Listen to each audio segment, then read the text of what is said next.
Have you ever felt betrayed by your company, even though they technically followed the rules? Maybe your boss said, if you hit these targets, you'll get that promotion. And then you hit the targets, but the promotion never came. Today, I am handing you the R.E.P.A.I.R protocol. This is the scientific framework for fixing a broken promises before it destroys your career. Let's learn how to renegotiate the deal without getting fired. I'm a communication strategist, researcher, and author. My job is to teach you the hidden curriculum of workplace dynamics. There is a rule nobody tells you until you break down. If you want to master office politics and stop being a casualty of bad leadership, hit that subscribe button and let's fix the breach. Here is the problem. You sign a paper contract that covers your salary and your title, but you also signed an invisible contract. This concept comes from Professor Denise Rousseau. In her seminal 1989 research, she defined the psychological contract as the individual beliefs about the terms of the exchange agreement. Basically, it's like, I give you loyalty, you give me my security. Or, I give you extra hours, you give me my flexibility. When they break the written contract, you can sue them. But when they break the psychological contract, you resent them. To illustrate this on a massive scale, let's look at the real-life corporate example. The infamous clash between Steve Jobs and John Sculley at Apple. Jobs personally recruited Sculley as CEO, and they initially worked as incredibly close partners. Furthermore, Jobs operated under the unspoken assumption, the psychological contract, that he would always retain creative control over his division. Consequently, when the board and Sculley eventually moved to strip Jobs of his operational power, it wasn't a breach of a legal contract. Sculley rightfully had the legal authority as the CEO. However, to Jobs, it was a catastrophic breach of their psychological contract. As a result, the partnership was irreparably destroyed and Jobs was ousted from his own company. Meanwhile, on a smaller scale, the same dynamic happens in every office. Have you ever worked harder than everyone else, expecting a reward that never came? That is called reciprocity deficit. And if you don't call it out, your brain switches from commitment to transaction. You stop innovating. You just do the bare minimum. With this, you need step 1, which is recognize the breach. You have to stop being angry and start being specific.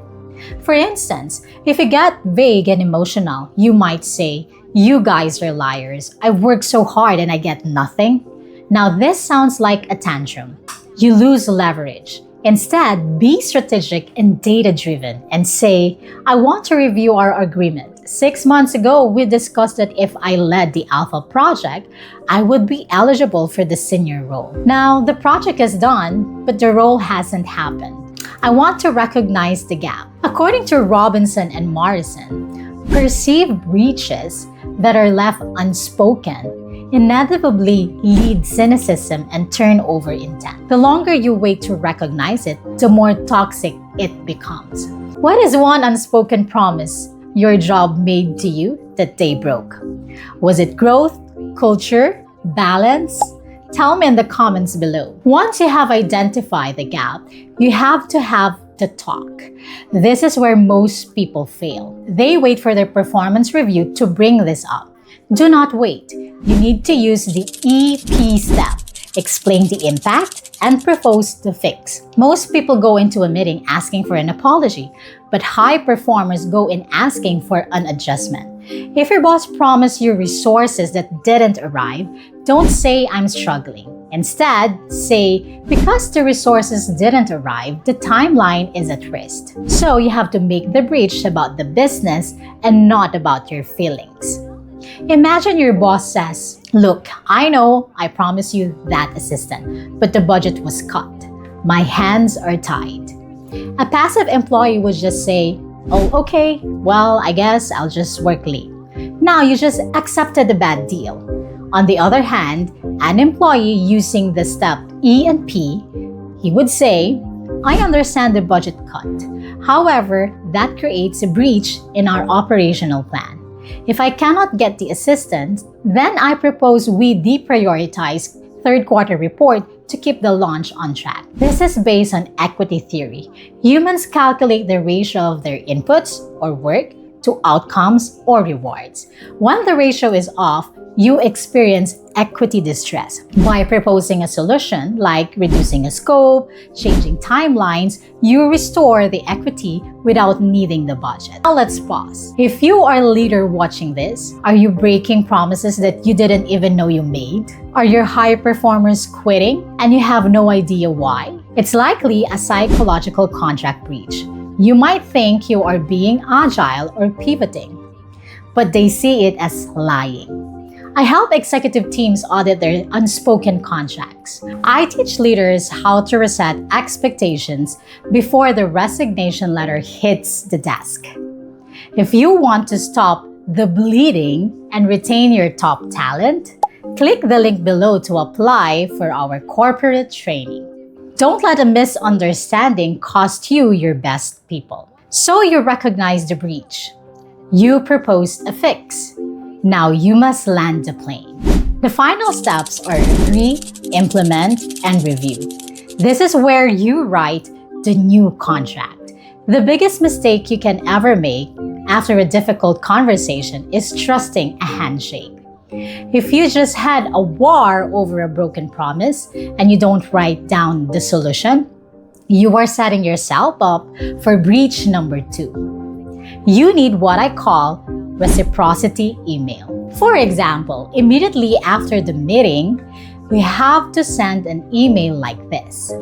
Just to confirm our discussion, since the promotion is frozen until the first quarter, I will be taking the lead on the strategy deck and we will review my compensation again on January 15th. If they don't reply, it stands. If they reply and say no, well, now you know the truth. A study by Coyle and Shapiro and colleagues in the annual review of organizational psychology, they highlight that contract fulfillment is the primary driver of employee citizenship behavior. What does this mean? If you don't review the new terms, the brain remains in a state of vigilance or threat detection. Now you need closure to get back to high performance. And here's another real-life example. If you are the boss, don't just say, let's just see how things go. Instead, use the R.E.P.A.I.R approach and say, I'm not comfortable leaving it vague given what happened last time. Let's agree to a specific review date on March 15. Does that work? Now you are reestablishing safety. And this is connected to episode 3, which establishes psychological safety by eliminating the unwanted silence. You are actually teaching your team how to treat you. If your boss broke a major promise to you tomorrow, would you stay and fight for it? Or would you start looking for a new job immediately? Type stay or leave in the comments below. The R.E.P.A.I.R protocol isn't just about getting what you want. It's about self-respect. If you accept a broken promise in silence, you have signed a new contract. The contract of mediocrity. Don't sign it. Instead, recognize, explain, propose, agree, implement, and review. Now, applying this protocol face-to-face is one thing. But what happens when you have to have this conversation through a screen? What if you can't see their body language? What if they turn their camera off while you are pouring your heart out? Remote work has created a digital wall that makes difficult conversation 10 times harder. In episode 9, we are tackling the remote hurdle.